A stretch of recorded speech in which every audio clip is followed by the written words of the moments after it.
찬송가 312장 통일 찬송가 341장 찬양합니다.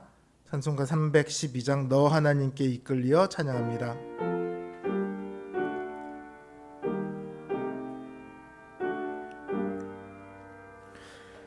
너 하나님께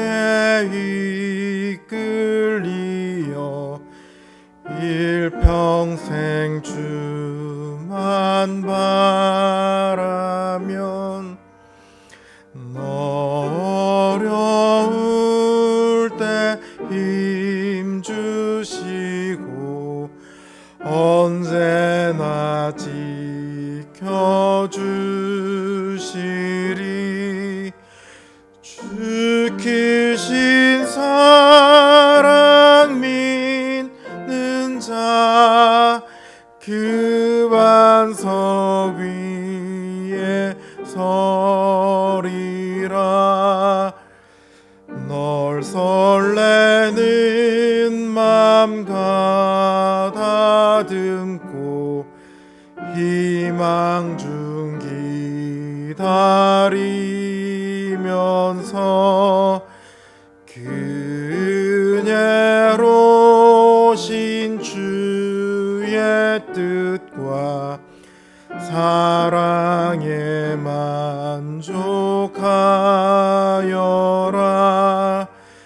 우리를 불러주신 주 마음에 소원하신다. 주 찬양하고 기도하며 내 본분 힘써다하라. 주 약속하신 모든 은혜 내게서 이루어지리라. 잠되고 의지하는 자 주께서 기억하시리.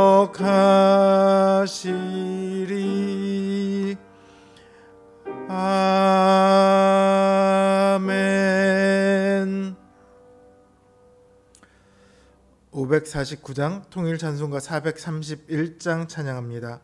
549장 내 주여 뜻대로 찬양합니다.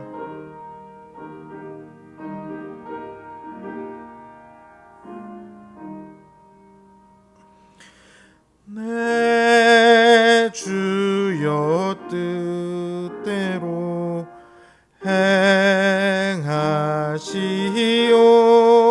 행하시옵소서.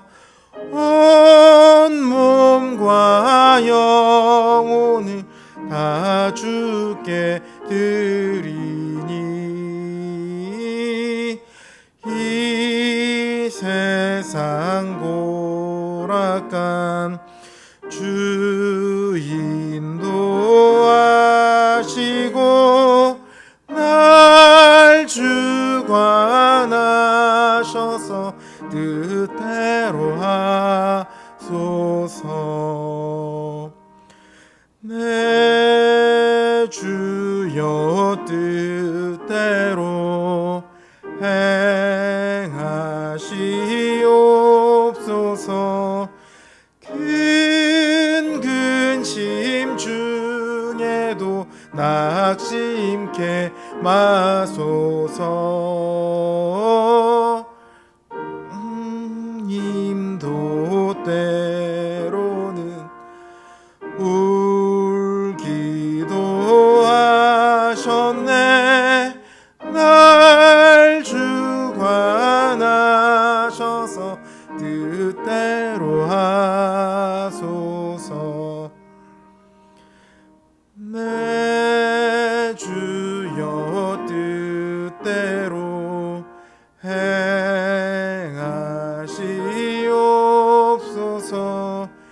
내 모든 일들을 다 주께 맡기고 저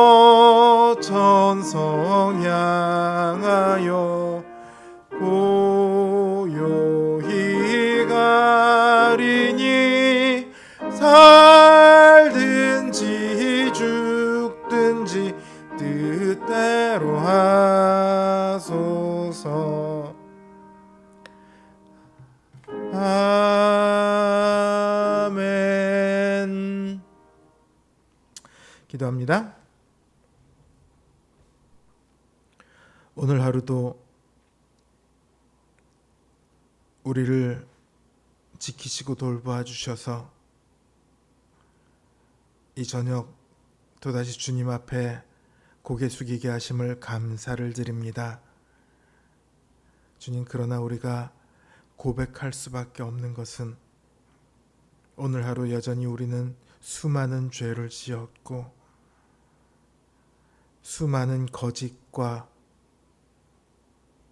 탐욕 속에 살았음을 고백할 수밖에 없습니다. 하나님의 뜻에 순종하기보다 우리의 정욕을 따르기에 바빴고 우리의 즐거움을 채우기에 바빴으니 하나님, 이 불쌍한 우리를 긍휼히 여겨 주시옵소서. 주님의 긍휼이 없이는 우리가 하나님 앞에 설 수 없사오니 우리의 연약함을, 우리의 죄악됨을 주님 불쌍히 여겨 주시고 우리에게 은총을 더하여 주시옵소서. 우리를 주님 앞에 나와 서게 하시고 주님 아래 고개 숙여 주님의 모든 은혜를 사모하며 기다리게 하여 주시옵소서. 우리의 매일매일의 순간이 성령의 인도하심을 따르기를 원합니다. 우리를 기쁘게 하는 삶이 아니라 주님을 닮아가는 삶이 되기를 원합니다. 우리가 기준이 아닌 하나님이 기준이 되는 삶을 살아가기를 원합니다. 주님, 이 시간 주님의 말씀으로 우리를 붙들어 주시옵소서. 우리의 믿음을 더욱 굳건하게 하시고 우리 안에 선한 소원을 두사 우리로 하나님의 말씀에 기쁘게 순종하게 하여 주시옵소서. 이 시간 하나님을 의지하며 주님을 신뢰하며 주님 앞에 기도의 제목으로 나아온 주의 종들의 기도를 귀 기울이시고 선한 뜻으로 응답하여 주시옵소서. 예수님의 이름으로 기도드립니다. 아멘. 하나님 주신 말씀 역대상 13장 7절에서 14절 말씀입니다. 역대상 13장 7절에서 14절 말씀입니다. 제 성경 기준으로 구약성경 632면에 있습니다. 역대상 13장 7절에서 14절 말씀입니다. 제가 받들어 읽습니다. 하나님의 궤를 새 수레에 싣고 아비나답의 집에서 나오는데 우사와 아히오는 수레를 몰며 다윗과 이스라엘 온 무리는 하나님 앞에서 힘을 다하여 뛰놀며 노래하며 수금과 비파와 소고와 제금과 나팔로 연주하니라. 기돈의 타작마당에 이르러서는 소들이 뛰므로 우사가 손을 펴서 궤를 붙들었더니 우사가 손을 펴서 궤를 붙들므로 말미암아 여호와께서 진노하사 치심에 그가 거기 하나님 앞에서 죽으니라. 여호와께서 우사의 몸을 찢으셨으므로 다윗이 노하여 그곳을 베레스 우사라 부르니 그 이름이 오늘까지 이르니라. 그날에 다윗이 하나님을 두려워하여 이르되 내가 어떻게 하나님의 궤를 내 곳으로 오게 하리오 하고 다윗이 궤를 옮겨 자기가 있는 다윗성으로 메어들이지 못하고 그 대신 가드 사람 오베데돔의 집으로 메어 가니라. 하나님의 궤가 오베데돔의 집에서 그의 가족과 함께 석 달을 있으니라. 여호와께서 오베데돔의 집과 그의 모든 소유에 복을 내리셨더라. 아멘.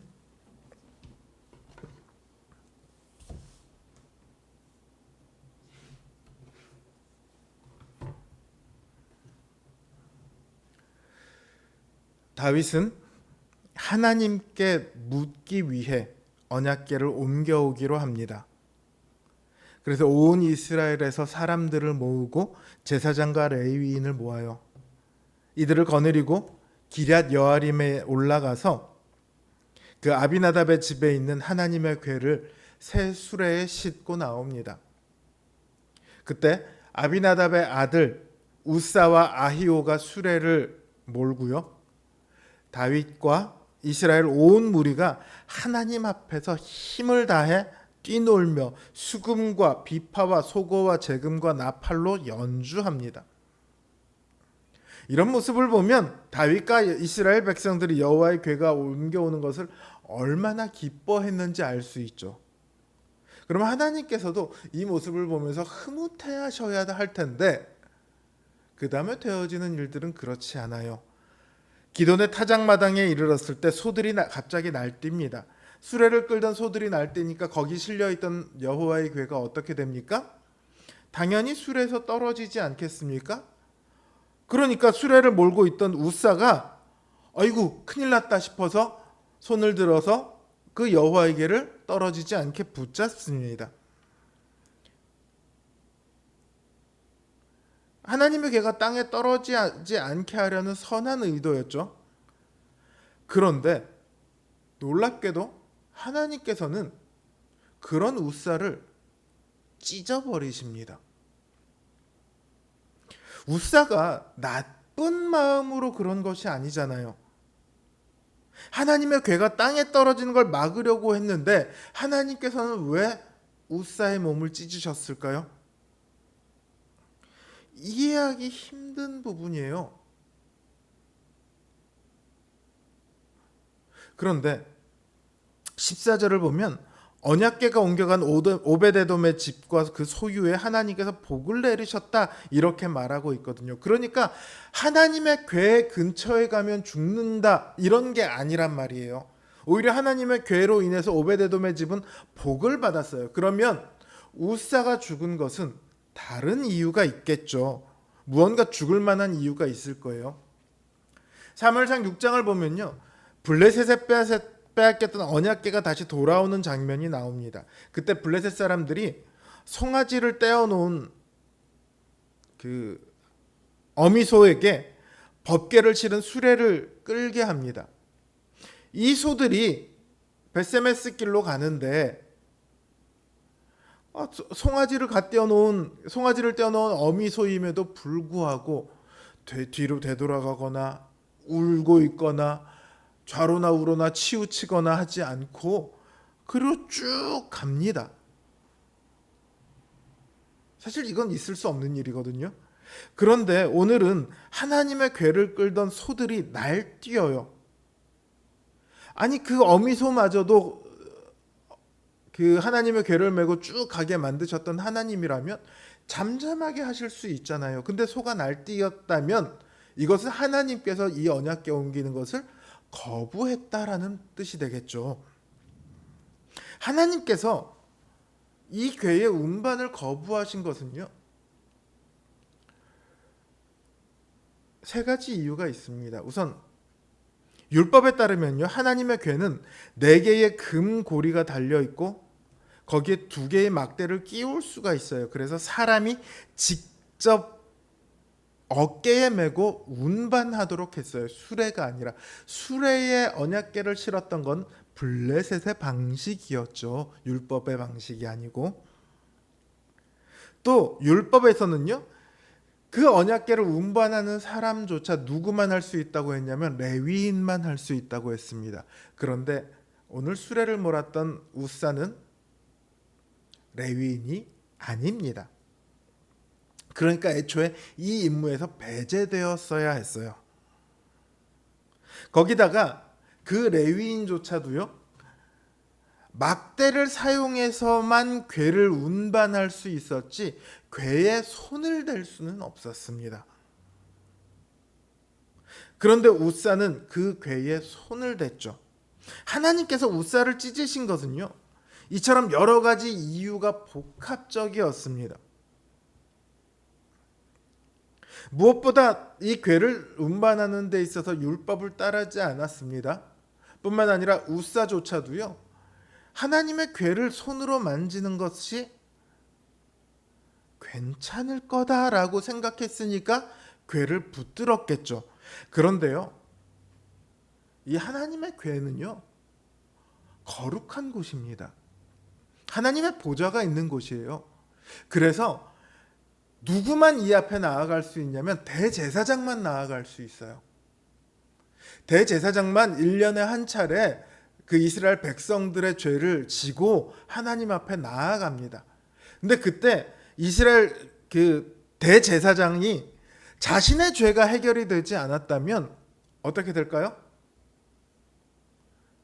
그 하나님의 궤 앞에서 죽어요. 그래서 이 하나님의 궤가 있는 지성소의 대제사장이 들어갈 때는 발목에 방울을 달게 했습니다. 방울이 울리면 제사장이 살아있는 거고, 방울이 소리가 더 이상 나지 않으면 대제사장이 죽은 거예요. 그러면 바깥에서 미리 묶어놨던 끈으로 이렇게 당겨서 대제사장을 꺼내도록 했죠. 그때도 시신을 옮기기 위해서 제사장들이 그곳에 들어갈 수 없어요. 이런 곳이, 이렇게 거룩한 곳이 그 하나님의 궤입니다.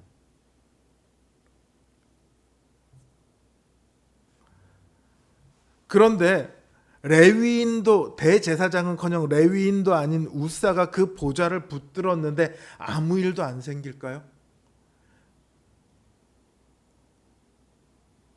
거룩하신 하나님의 그 속성에 따르면 우사가 죽는 것은 너무도 당연한 일입니다. 그 거룩하심 앞에요, 허락된 사람, 이스라엘의 죄를 지고 나오는 대제사장 외에는 그 어떤 사람도 허락되지 않았습니다.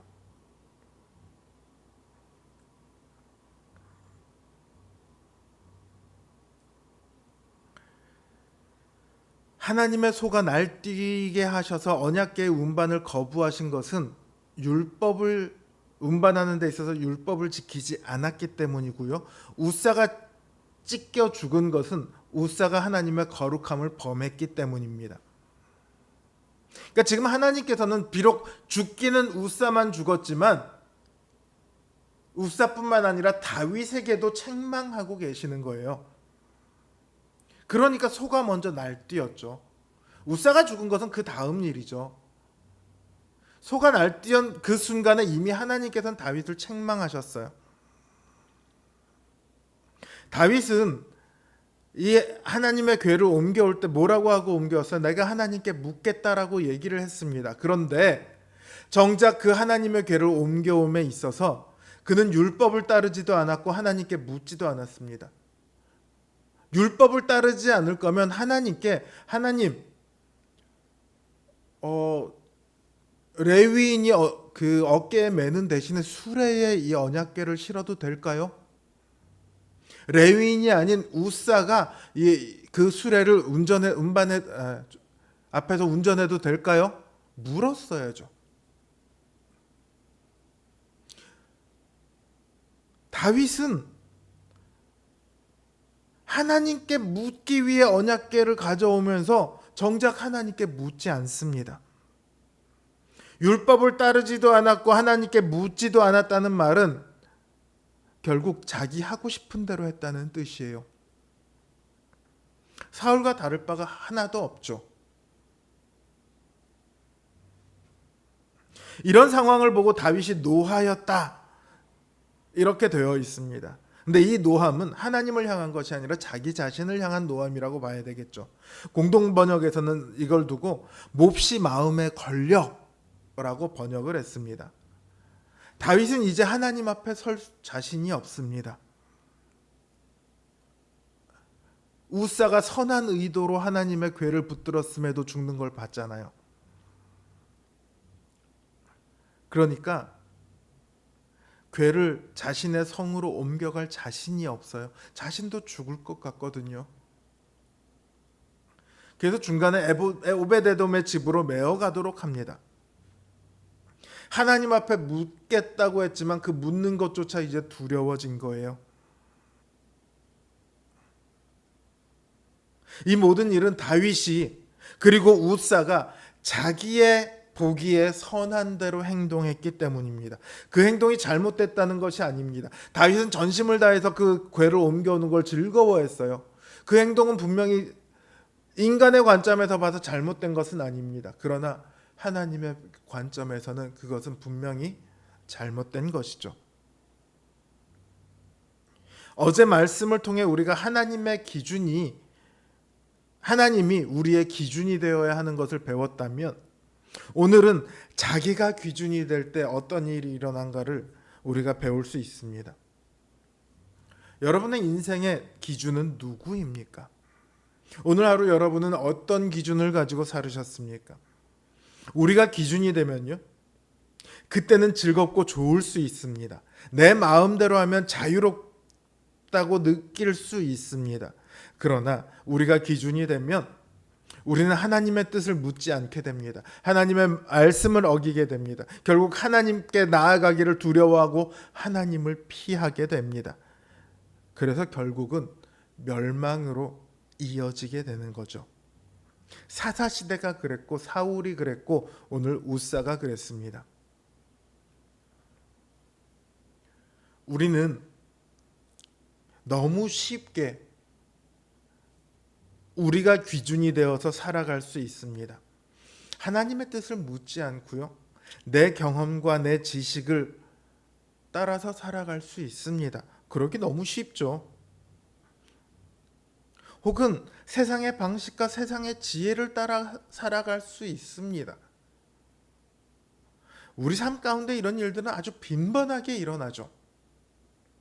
그런데 내가 기준이 되면 망하는 이 원리를 우리는 기억해야 합니다. 다윗은 베레스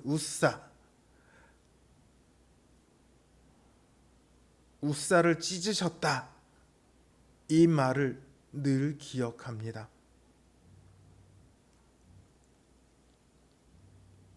우리도 이 원리를 기억해서 내가 내 삶의 기준이 되지 않도록 해야 합니다.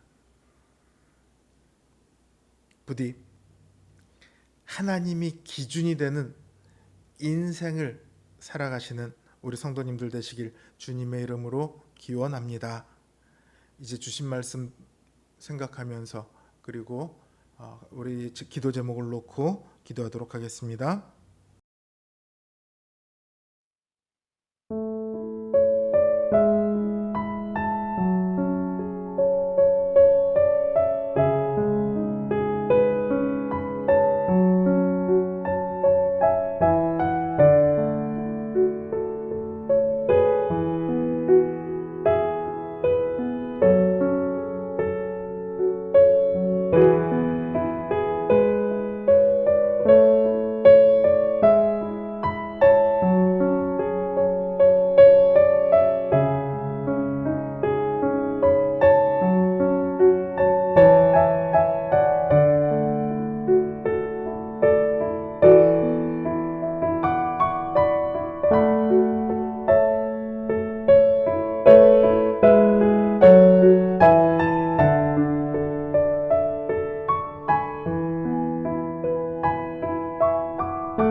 음.